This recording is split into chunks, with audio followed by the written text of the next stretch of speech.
Now Suho hits the Apostle full power and directly in his shit, and now he's slumped over coughing up blood cause our little monarch punched a hole in his chest. But now the Apostle's possession is completely breaking down, so Lee Min-sung regains his consciousness, and he's just thinking to himself like, damn, not only do I have a hole in my stomach, but my jaw is so broken that I can't even say my last words. And now he's thinking about when he first met the Apostle and how he thought he had a chance to change the world, but ever since the great cataclysm, his life has been messed up. Damn it all. And why am I reminded of Lim Tai-gyu in my final moments and saying, don't look down on me from above, I am the superstar Lee Min-sung. Bro's ego is undefeated. As he looks up at Suho, he's confused like, why does it look like he's pitying me? But it looks like those were his final thoughts as he collapses to the ground and the system says we completed the quest. Now the gang is just congratulating him for his victory. Suho's just sitting here and taking a moment, and the one who smiled at the last moment was probably Lee Min-sung, not the Apostle. Even though our conversation wasn't that deep, I could tell he was devoted to his desires. Biru realizes he's having this moment because Suho's never killed somebody before. He says, Lee Min-sung made me realize one thing. After I became a player, my life's purpose was only to find my mother and to become someone capable of helping my father.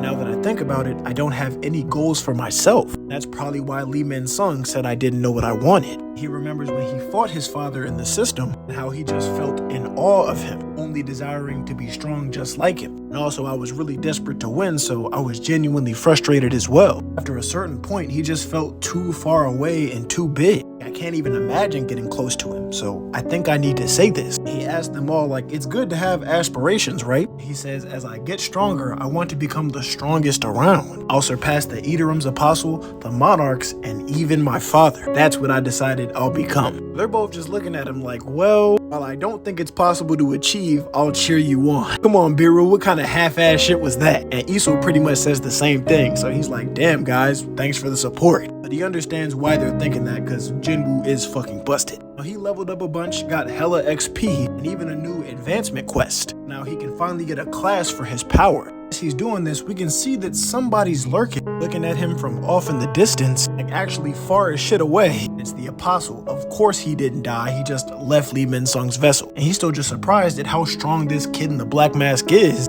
I'll have to make him one of ours. The Apostle says one of the powers he was granted was the scale of equivalent exchange, meaning he can trade something that belongs to him for something else of equivalent value. So the life force of the people he has under mind control, he can just exchange that life for mana, and that's exactly what he does, taking the life from his nearby believers and converting it into his own power, which he then focuses into his hand to form one of the Stardust fragments. With the mana, he makes like a bow and arrow and smirks as he aims at Suho. They're still just talking, and Biru's about to gather information from the memories of the corpse. He's still just thinking about Lee Min-sung and the cataclysm in general. The fragment comes flying and just tears a hole through his body. And of course, they're all caught off guard. He's trying to figure out where it came from. Literally, he's far as shit. Bro shot that shit from Jump Street. Again, he's just smirking as the fragment stops in Suho's body and starts to take him over. He's just screaming, writhing in pain, and shadows are going everywhere, and he feels like there's something in his head. The benefits the system gave him, like poison resistance, are trying to help him, trying to figure out exactly what's in his body, and it confirms that it's something similar to the Mistborn infection, who starts trying over and over again to dispel it from his body. It fails 3 times in a row as he's looking on saying, we finally obtained the authority of the darkness. But on the 4th or 5th attempt, the system is finally successful, disrupting the transformation halfway through. Of course, he's mad as shit, but Suho's just trying to get his bearings, and even though the system dispelled the fragment, from all his injuries, his health is just rapidly declining. He has to find some kind of way to stop from dying, and just accepts the advancement quest, hoping it'll somehow save his life. Now it says his party will get sent to the Shadow Dungeon, and the Apostle is just looking as it seems like Suho's fading, and a bunch of aura just expands from the mountaintop before everything goes pitch black.